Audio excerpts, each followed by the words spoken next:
This PetX Talk is brought to you by Pet World Media Group, your partner in all things pet media. Additional funding and considerations provided by Natura Pets, Project Blue Collar, and Dogwise Publishing. Are you ready to be empowered? Then join us for this PetX Talk. Hi guys, I'm Rodney Habib, pet nutrition blogger. My background, well, basically I'm a magazine writer, I'm a TV celebrity, and I do a lot of stuff on social media. Some of the big things that I get asked all the time are, as a pet nutrition blogger, is all the confusion in the world about ingredients. And, what are the best foods to feed and what are the problems today? If you look at some of the statistics that are out there, diseases are up. Cancer, 1 in 2 dogs, 1 in 3 cats. You've got things like kidney disease and liver disease, diabetes, things that are going through the roof, and questions on why are they happening. Well, one of the biggest topics that I dwell on a lot of the time are genetically modified foods. The problem with genetically modified foods are we don't really have a lot of research which shows are they excellent or are they bad.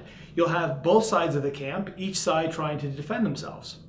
Well, what I've learned in my research, though, kind of leads more towards the bad side of the camp and the things that I found in foods. For me today, the number one ingredient that's used in pet food is corn.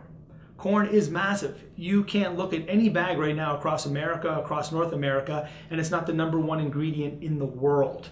It's being right now promoted as a wonderful source of protein, a terrific carbohydrate, and it has this huge spectrum of all these wonderful things in it, vitamins and minerals, and why it's such a terrific category. But in the research that I've done, corn isn't as awesome as people say it is. In the United States of America, there's a company that's going out and testing the silos and where all this corn is being stored. And did you know that this year, 100% of the samples that came back that were tested from all the silos were all contaminated with aflatoxins.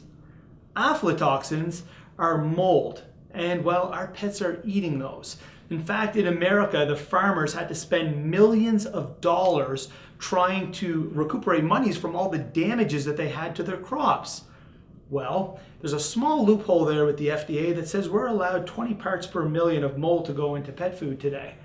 Researchers outside of North America are saying that these pets eat just a little bit of these aflatoxins and molds on a daily basis. Well, they can cause some pretty serious problems. But even bigger problem than that for me is genetically modified corn. Today in North America, over 90% of corn that comes out of the United States of America is genetically modified. Around Europe, around the places all over the world, people today are just stepping away from genetically modified foods and saying, no way. In fact, China won't even accept corn that comes from North America. But this corn does find its way into pet food. In Canada, where I'm from, we've actually tested genetically modified corn. And what they found was there was 13 parts per million of glyphosate in that corn. What's glyphosate? Well, it's in the Roundup and the pesticides that's being sprayed all over the corn, so the bugs, well, they'll stay away from that. At 0.1 parts per million in that corn is actually causing organ damage in our pets. Diseases are soaring. Now, is this one of the factors? For me, I believe it is. One of the other biggest factors that we have from corn, and it being the number one ingredient in pet foods today, is obesity. Obesity in the United States of America is soaring. Over 50%. In Canada, higher than that. And the reason why are these foods are so saturated with carbohydrates. Corn, high in carbohydrates. Corn, high in omega-6s. Omega-6s are pro-inflammatory. So these problems that are happening today, for me, with my research, all seem to come around ingredients like corn and genetically modified foods. Soy is another factor if we want to get into it. In fact, today, soy in America, 90% of it that's produced is genetically modified. A small category of 1% is organically grown, and 9%, well, there's nothing to it. But the 90% that's being grown is genetically modified. And if you do some research today around soy, which is in a lot of bags of pet food, you're going to find it's causing a ton of diseases. Hypothyroidism is one of the big factors with soy products that are going in there. So it's really important today as pet owners that we do some research. My job as a blogger is to take all that research and relay it back to you from some of the top doctors around the world. These questions that we have that we're asking all the time, one of my most favorite quotes of all time, is that today we are drowning with information, but we're starving for knowledge. We need to get out and we need to start researching more before we put these foods into the mouths of our pets.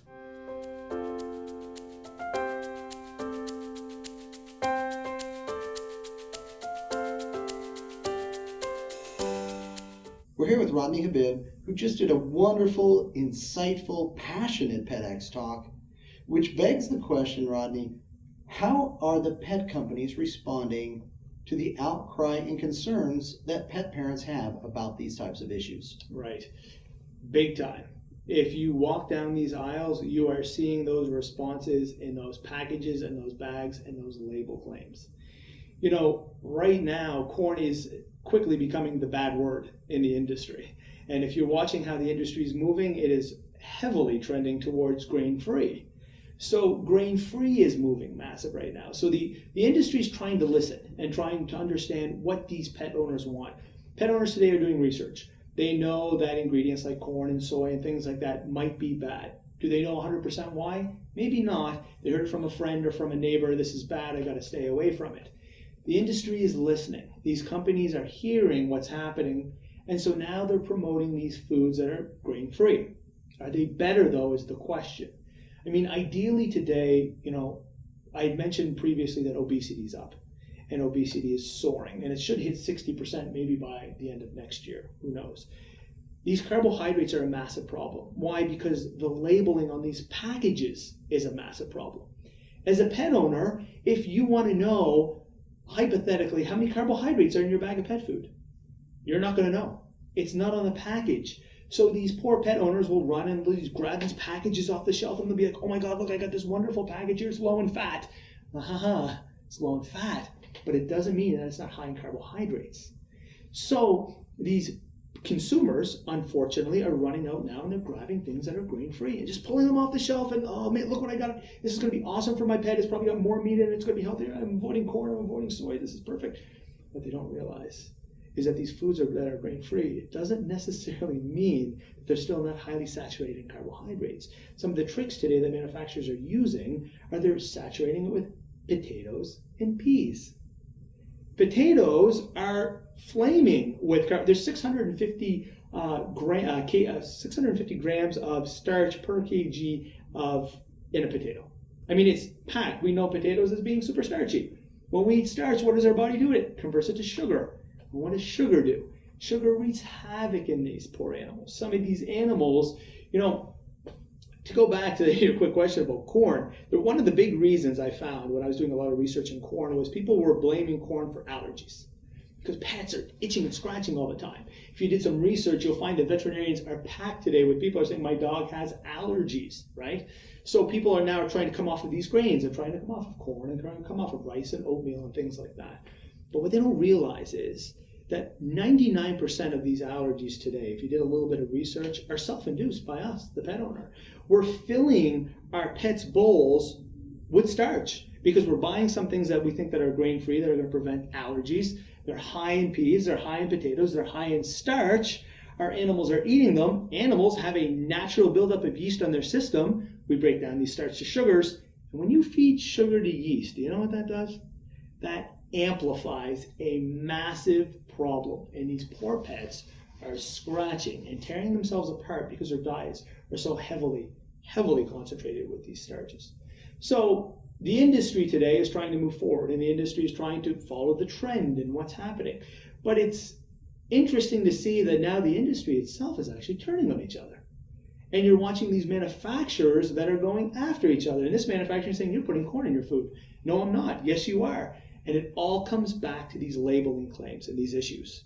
So again, I think it's very important that for us as pet owners, and I speak as a pet owner, that not only do we want to do our research, but we really want to make sure when we look on that bag of ingredients in there, what are those ingredients that we're putting into our pets? Rodney, thank you so much for being so passionate and for really doing the research and getting the word out. It really does make a great difference in the pet world. Well, thanks for having me. Thank you for joining us for this PetX Talk. To learn more information about Rodney Habib, visit rodneyhabib.com. Funding for PetX Talks is provided by Pet World Media Group, your partner in all things pet media. Additional funding and considerations for PetX Talks is provided by Natura Pets. Natura Pets can help you optimize your pet's health with premium organic supplements from the Amazon and Andes Mountains. Visit naturapets.com. Dogwise Publishing, all things dog. For all of your expert dog book needs, visit dogwise.com. Project Blue Collar. Support the Underdog is a movement to publicly identify and celebrate the rescue dog. Visit projectbluecollar.com. Special thanks to Pet World Insider, taking you inside the world of pets. Visit petworldinsider.com for more expert radio interviews, articles, and videos. This has been a Pet World Media Group production.